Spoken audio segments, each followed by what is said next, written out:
I've always thought Batman was by far the most interesting comic book character ever.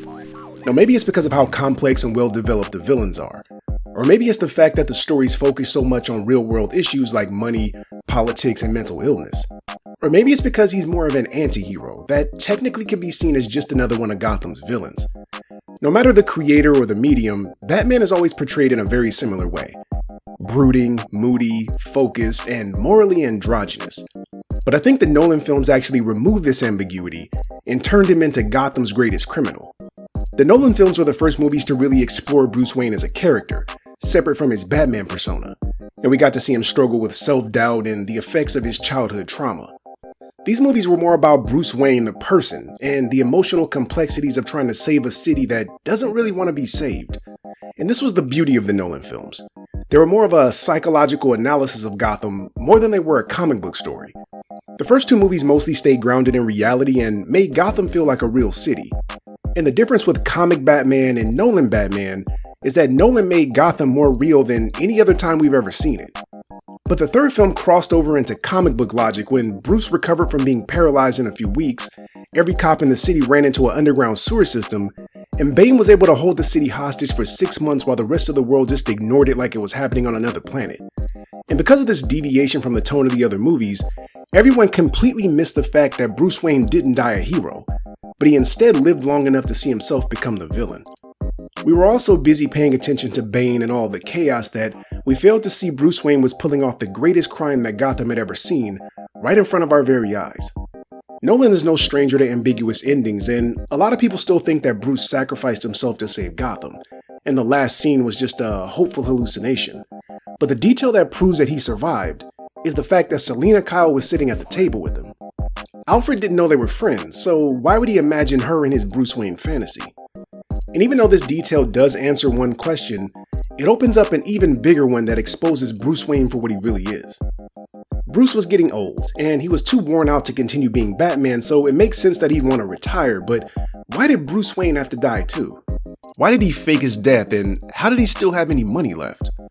Bruce Wayne had to die because it was all part of the plan. To escape with all of his money and avoid responsibility for his crimes at Wayne Enterprises.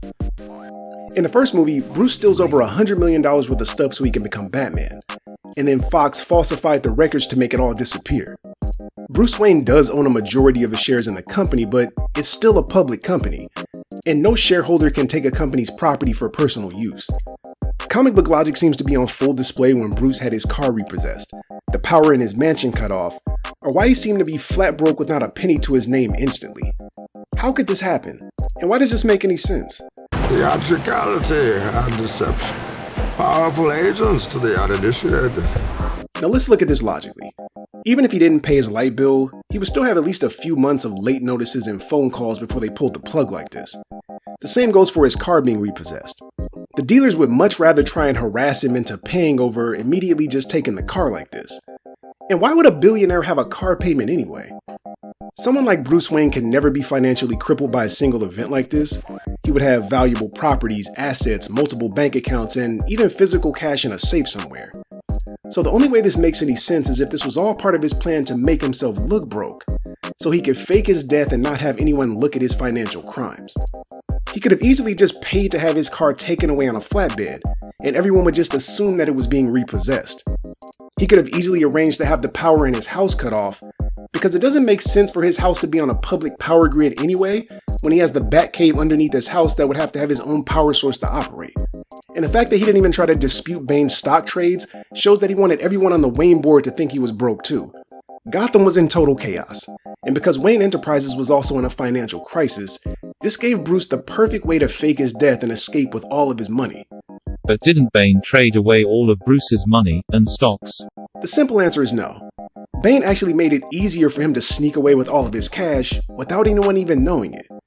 Bruce knew right away that Catwoman was after his fingerprints, and he knew there was only a few things she could want to do with them. And this is why Batman came out of retirement so fast.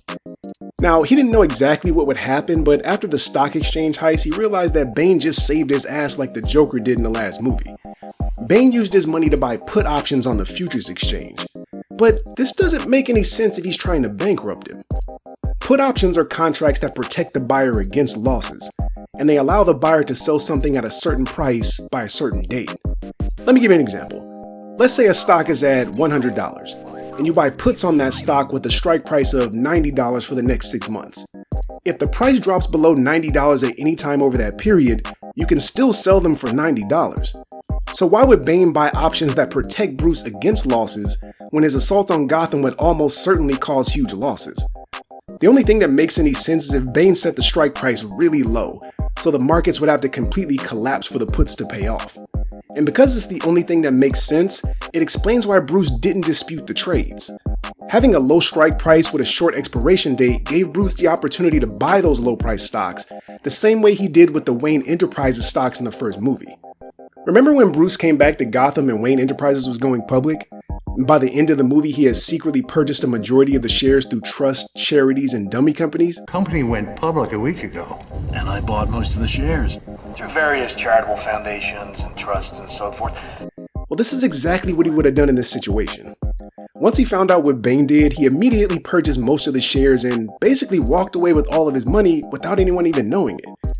As I said before, he didn't even try to dispute the stock trades, and he instead started to walk around Gotham looking sad and confused, so he made sure everyone knew just how broke he was. Theatricality and deception. Powerful agents to the uninitiated. The central theme in this series has always been about money and the financial side of Gotham City. Whether it was stocks, company mergers and takeovers, embezzlement, financial blackmail, or the financial side of the underworld.